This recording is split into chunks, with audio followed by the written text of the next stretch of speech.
Mallayya Jewellers, Ottupara, Vadakkanchery. Phone 04884232666. സൗഹൃദ വായനക്കൂട്ടത്തിന് തുടക്കം കുറിച്ചു. പുസ്തകപ്പുരയുടെ നൂതന സംരംഭമാണ് വായനക്കൂട്ടം. കൊടുങ്ങല്ലൂർ മേത്തലയിലെ സൗഹൃദ റെസിഡൻഷ്യൽ കോളനിയിലെ 40ഓളം വരുന്ന കുട്ടികൾക്കാണ് വായനശാല തുടങ്ങുന്നത്. വായനയിൽ താൽപ്പര്യമുള്ള 2-3 കുട്ടികളുടെ വീടുകളിലാണ് പുസ്തകങ്ങൾ സൂക്ഷിക്കുക. പുസ്തകങ്ങൾക്കു നമ്പറിടുക, പുസ്തകങ്ങളുടെ ലിസ്റ്റ് തയ്യാറാക്കുക, വിതരണ രജിസ്റ്റർ സൂക്ഷിക്കുക തുടങ്ങിയ പ്രവർത്തനങ്ങൾ കുട്ടികൾ തന്നെ ചെയ്യണം. 16 കുട്ടികൾക്ക് വീട്ടിൽ ഒരു വായനശാല തുടങ്ങുന്നതിന് വേണ്ടി പുസ്തകങ്ങൾ കൊടുക്കുക. അതാണ് നമ്മുടെ സംവിധാനം. 50 പുസ്തകം കൊടുക്കും. ആ പുസ്തകം വാങ്ങുന്ന കുട്ടികൾ അടുത്ത വീട്ടിലെ കുട്ടികൾക്ക് വായിക്കാൻ കൊടുക്കും. വായിച്ചു കഴിഞ്ഞാൽ ആ പുസ്തകങ്ങളെ കുറിച്ച് കുറിപ്പെഴുതും. അടുത്ത വീട്ടിലെ കുട്ടികൾക്ക് കൊടുക്കുന്ന സമയത്ത് ആ കുട്ടികളുടെ പേര് രജിസ്റ്റർ ആയിട്ട് എഴുതി വയ്ക്കും.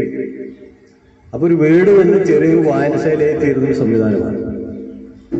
അപ്പൊ ഈ വർഷത്തെ കുട്ടികളെ തെരഞ്ഞെടുക്കുന്നതിന് വേണ്ടി പത്രത്തിൽ നമ്മളൊരു വാർത്ത കൊടുത്തിരുന്നു. അപ്പൊ ആ വാർത്ത കണ്ടിട്ടാണ് സിദ്ദിഖ് എന്നെ വിളിച്ചത്. അപ്പൊ സിദ്ദിഖ് പറഞ്ഞു, ഞങ്ങളുടെ അവിടെ 40 കുട്ടികളുണ്ട്, 40ഓളം കുട്ടികളുണ്ട്.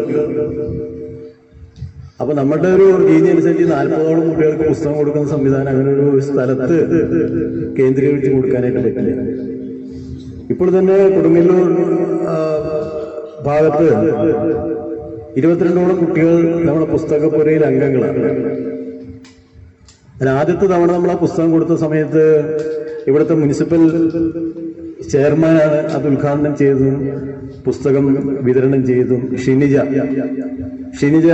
എൻ്റെ വിദ്യാർത്ഥിനിയാണ്. ഷിനിജ നാട്ടികസം കോളേജിൽ പഠിക്കുന്ന സമയത്ത് ഞാൻ പഠിപ്പിച്ചിട്ടുണ്ട്.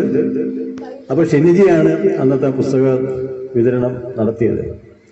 രണ്ടാമത് കൊടുങ്ങല്ലൂർ, കഴിഞ്ഞ വർഷം കൊടുങ്ങല്ലൂർ വെച്ച് കൊടുത്ത സമയത്ത് ബക്കർ മേത്തല മാഷ്, ഇവിടെ അടുത്താണല്ലോ താമസം, ബക്കർ മാഷാണ് പുസ്തകങ്ങൾ വിതരണം ചെയ്തത്.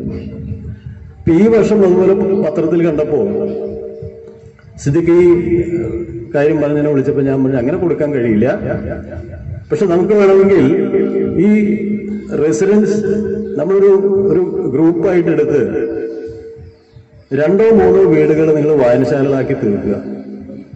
2-3 കുട്ടികളുടെ പേരിൽ നമുക്ക് ഈ പുസ്തകങ്ങൾ കൊടുക്കാം. മാസത്തിൽ 1-2 തവണ യോഗം ചേർന്ന് വായനക്കുറിപ്പുകൾ, സ്വന്തം കഥ, കവിതകൾ അവതരിപ്പിക്കുക, പുസ്തകങ്ങൾ പ്രസിദ്ധീകരിക്കുക ഇവയും ചെയ്യാം. മുതിർന്നവർ നിർദ്ദേശങ്ങളും സഹായങ്ങളുമായി ഒപ്പമുണ്ടാകണം. പിറന്നാൾ തുടങ്ങിയ വിശേഷാവസരങ്ങളിൽ കുട്ടികൾക്ക് പുസ്തകങ്ങൾ സമ്മാനമായി നൽകുക. അവയെല്ലാം വായനശാലയ്ക്ക് മുതൽക്കൂട്ടാകും. വായന ഒരു ലഹരിയാക്കി മാറ്റലാണ് ലക്ഷ്യം. നിങ്ങൾ ഒരു റെസിഡൻഷ്യൽ കോളനി താമസക്കാരനാണെങ്കിൽ അവിടെയും തുടങ്ങാം. ഫ്ളാറ്റുകളിലും മറ്റും താമസിക്കുന്ന കൂട്ടുകാർക്ക് ഈ ആശയം കൈമാറാം. സഹായം വേണമെങ്കിൽ ഞങ്ങളെ ബന്ധപ്പെടാം. Doctor NR Gramaprakash, chairman, Pusthakappura. Phone 9995431033. കൂടുതൽ വാർത്തകൾക്ക് ഞങ്ങളുടെ ചാനൽ സബ്സ്ക്രൈബ് ചെയ്യുക. ഫേസ്ബുക്ക് ഫോളോ അപ്പ് ചെയ്യുക. വാർത്തകൾ വേഗത്തിലറിയാൻ Anytime News.